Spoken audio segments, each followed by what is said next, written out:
Hi everyone, it's Megan, and this is my presentation of self. I just want to note, if I'm not directly looking at the camera, I have some notes here, just some important topics I just didn't want to forget. So let's dive right in. So my understanding of elements from this term. I'm going to start out with my role plays from relational and communication. I've learned some important skills through role plays and activities. One skill I focused on was the SOLAR skills, which stands for silence, open posture, leaning in, eye contact, and relaxed posture. These skills have helped me be more engaged and show that I'm paying attention, which is important for building relationships with youth. I also worked on giving empathetic responses to show I understood and cared about what the youth was feeling and saying. For example, if the youth said, "I'm feeling stressed about school," I might say, "It sounds like school is really overwhelming for you right now." This helped me show empathy and let the youth know that I was actively listening. Another skill I practiced was paraphrasing, where I repeated what the youth said in my own words to make sure I understood them. For example, if the youth said, "No one listens to me," I might say, "It sounds like you feel like people aren't hearing you." This helps make sure I understand and gives the other person a chance to clarify if needed. Overall, these skills have helped me become a better communicator. Next, I'm going to discuss ACM format. I'm going to be honest, at first, I really wasn't sure how ACM format was going to help me stay organized. I honestly thought it was going to make it more confusing for me. But I quickly saw when using it for my strength cards and other activities that it was a really great way to stay organized. It gave me simple tasks to follow, which made planning much easier, and it helped me break the tasks down into smaller steps, like thinking about the participant's age, picking the right materials, and making sure each activity had a clear goal.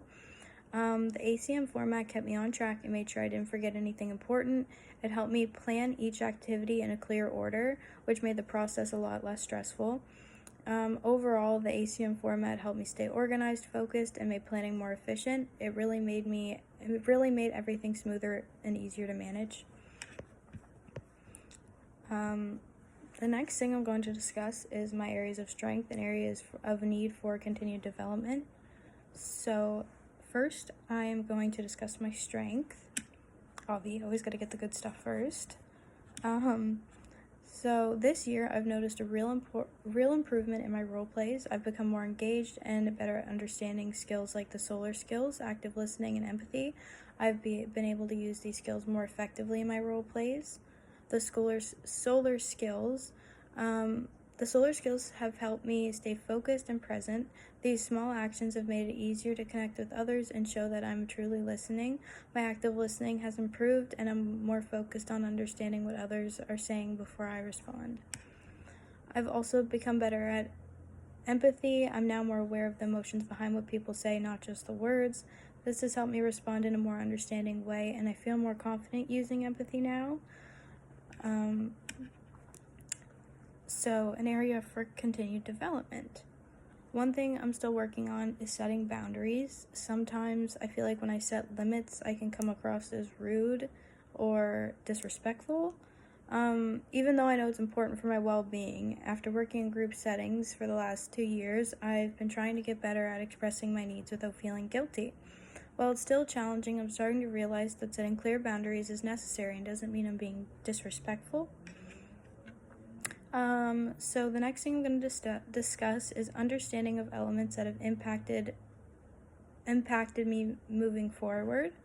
So one of the main things that has helped me grow this year is taking on tasks that were out of my comfort zone. So being a part of a group really pushed me to do things I might have avoided in the past. I've learned that stepping out of my comfort zone can lead to positive outcomes, even if the task feels challenging at first. I feel more confident now about taking on tasks even if I'm not the best at them, because I know it's an opportunity to learn and improve. Next is clear illustration of self and individuality. Alright. Earlier this year, my computer stopped working and I had a number of technical difficulties. That made it hard to get things done. I tried several solutions and it became clear that I needed a new computer. So I made the decision to save for a few months in order to buy a new one. This experience taught me a lot about problem solving and planning ahead. Even though it was frustrating at times, I was able to overcome the challenges. This year, I had to move to Halifax for a few weeks for my practicum, which added a lot of extra challenges in balancing my schoolwork with my practicum responsibilities. Being in a new place made it hard to stick with my usual routine, and I had to manage both my practicum tasks and academic deadlines at the same time. To help with the stress, I made sure to incorporate self-care, whether it was something like relaxing, painting, or just making sure I got enough sleep. These small things helped me stay focused and organized. And taking time for myself, I found really helped me just recharge, and I just felt a lot more energized after doing that. So, next is how I appeared professional and conducted myself in a professional manner, and how all my documentation followed APA format.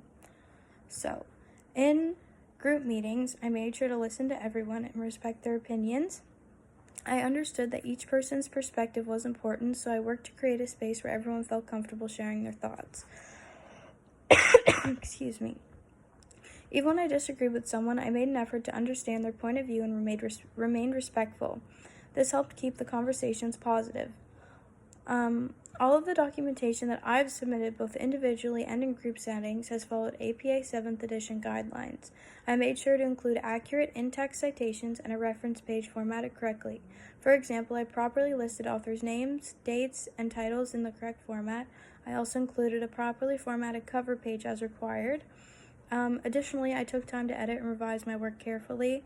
This involved checking over grammar, punctuation, and just the overall clarity, while making sure the documents also follow APA format.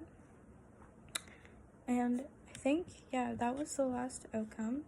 And I think we're done now. So I hope everyone, you enjoyed my presentation of self. Thank you so much for listening. I appreciate you taking the time. And I will see you all after practicum.